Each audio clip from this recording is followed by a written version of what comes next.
Hoje é a terceira mensagem dessa série de mensagens que a gente está tendo sobre Esther, cujo tema é Esther, uma história de esperança em tempos de incerteza. E hoje a gente vai dar continuidade à leitura do capítulo 4, nos versículos 15 aos 17. Então disse Esther que respondessem a Mordecai: Vai, ajunta a todos os judeus que se acharem em Suzã, e jejuai por mim, e não comais nem bebais por 3 dias, nem de noite, nem de dia. Eu e as minhas servas também jejuaremos. Depois irei ter com o rei, ainda que é contra a lei. Se perecer, pereci. Então se foi Mordecai e tudo fez segundo Esther lhe havia ordenado. Esse é um momento de tensão da narrativa do livro de Esther.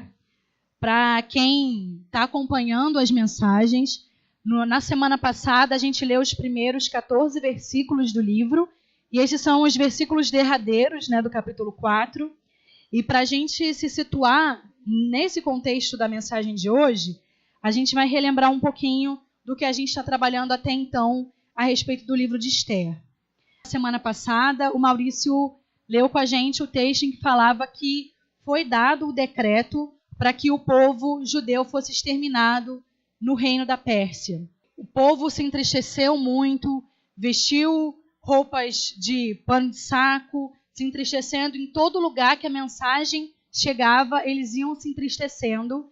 E aí a gente chega ao ponto em que o Mordecai, que é o parente da rainha Esther, vai mandar uma mensagem para ela, dizendo para ela o que estava acontecendo e orientando também para que ela pudesse intervir junto ao rei Assuero pela vida dos judeus.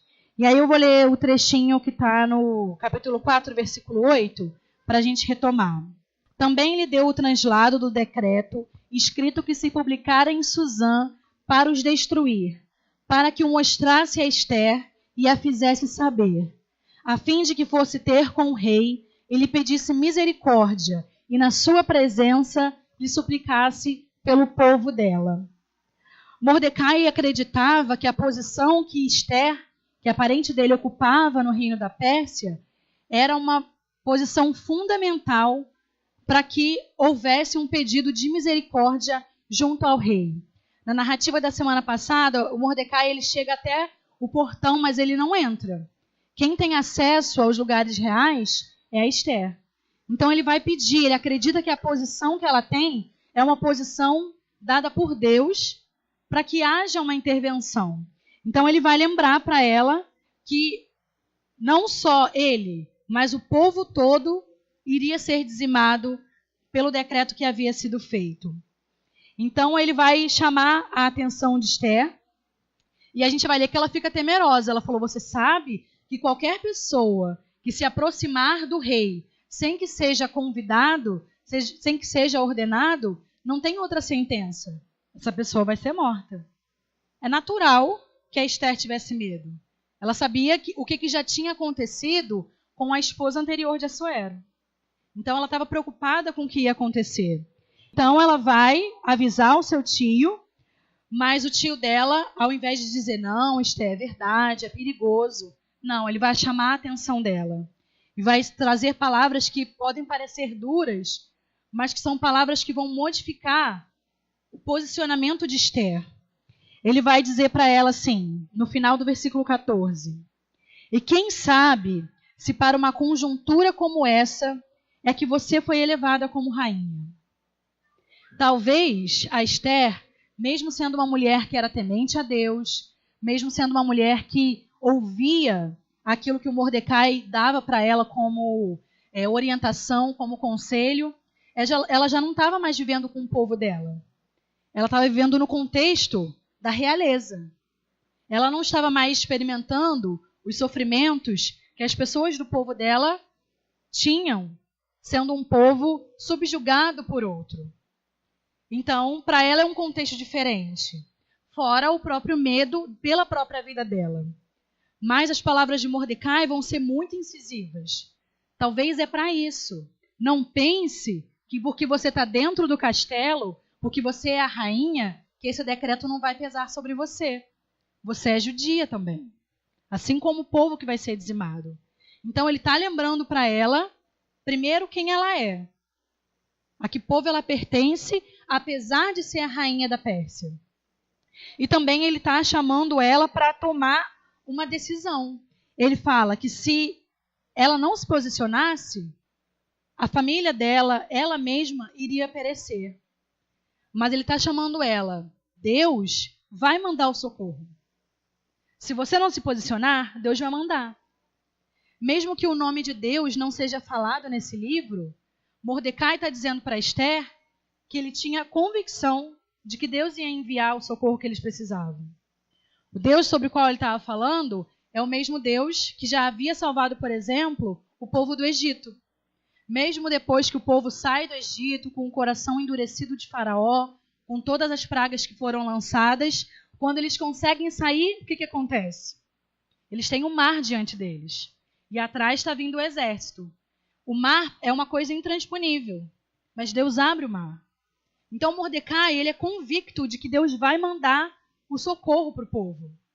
Mas ele está dizendo, mas talvez seja para isso que você está aí. Ele está chamando ela a se posicionar, a tomar um lado, a tomar o lado do povo dela. Mesmo que isso tivesse um preço alto para que Esther pudesse pagar. E aí ele vai lembrar, né, a Esther disso. Porque Deus, ele é um Deus de mão forte, que se tirou o povo da escravidão do Egito e levou o povo para o lugar onde ele havia preparado, para o lugar onde ele havia prometido, ele ia agir naquele lugar também. Mas ele está falando, Esther, e você? Qual é o seu posicionamento diante disso? Você vai se calar ou você vai tomar uma posição? E isso é muito importante, né, de pensar de que maneira a Esther poderia então intervir e cumprir o que Deus queria fazer para aquilo, né, naquele povo e naquele tempo. E às vezes ele está lembrando ela também disso, de quem ela é, a que povo ela pertence, para que ela não pense que ela chegou lá como rainha apenas porque ela era uma jovem bonita ou porque ela tinha algum tipo de poder de convencimento. Não. Deus coloca ela naquele lugar. E às vezes a gente também, nas nossas trajetórias. Às vezes a gente chega no lugar onde a gente sonhava estar, ou um lugar que é até melhor daquilo que a gente sonhava, seja no nosso trabalho, no nosso grupo de estudo, seja numa posição financeira. E às vezes a gente pode se esquecer a trajetória que a gente tem até chegar lá e quem é que coloca a gente nos lugares em que a gente está. Se a nossa vida pertence a Deus e a gente deseja viver os planos dele, a gente acredita que os lugares em que Deus coloca a gente são lugares para que o nome dele seja louvado, para que o reino dele seja manifesto. Então a gente precisa se perguntar também, por que eu estou nesse lugar? Por que eu estou ocupando essa posição? É pelo meu próprio esforço? É porque eu estudo muito? Ou é porque eu trabalho duro? Não. Deus tem aberto as portas para a gente, Deus tem levado a gente a lugares que às vezes a gente nem se dá conta. Assim como Esther. Mas a gente está nesses lugares e a gente precisa compreender o porquê. Se perguntar, o que Deus quer fazer comigo nesse lugar? De que maneira o reino de Deus é manifesto através da minha vida em fé? E como a Joyce falou há 2 domingos atrás, não que a gente vai fazer coisas para que, olha como eu me destaco como cristão. Não é isso. Mas é a nossa vida de fé, o nosso compromisso com Deus, ele vai dar testemunho daquilo que a gente crê e daquilo que a gente deseja também mostrar. E Deus, para Esther está sendo dito, não é só o lugar que você recebeu, não é só o lugar de rainha, mas de que forma o povo pode ser abençoado por você e pelo seu posicionamento. Mas a gente sabe que se ela se colocasse diante da presença do rei, sem ser chamada, e o texto fala que ela já estava 30 dias sem entrar na presença dele. Não era uma coisa fácil, mas ele está chamando ela a se posicionar. E uma coisa que me chamou muita atenção na leitura desse texto é o próprio coração da Esther. Se ela tivesse um coração endurecido, se a posição dela tivesse ocupado o lugar errado na vida dela, ela poderia simplesmente não ouvir Mordecai. Não, agora eu já sou a rainha, eu não preciso me preocupar. Eu estou aqui, com certeza eu estou protegida. Eu não preciso me preocupar com o resto do povo.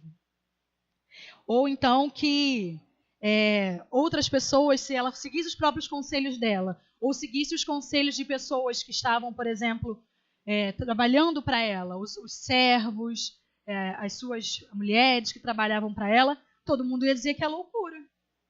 Ela não precisava intervir naquilo.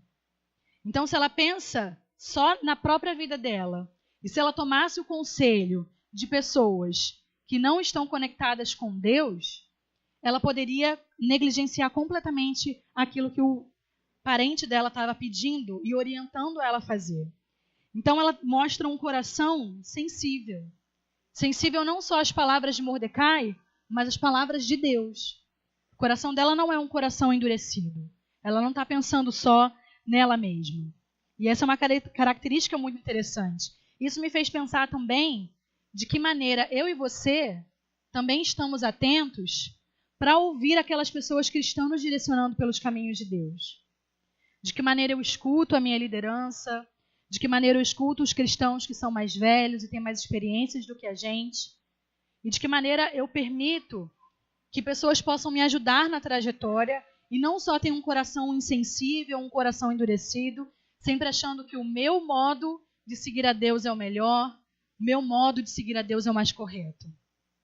Isso é algo que a gente precisa colocar no nosso coração também, para que a gente não seja alguém que tenha esse coração que não ouve, que acha que já sabe bastante, que às vezes já é cristão há muito tempo.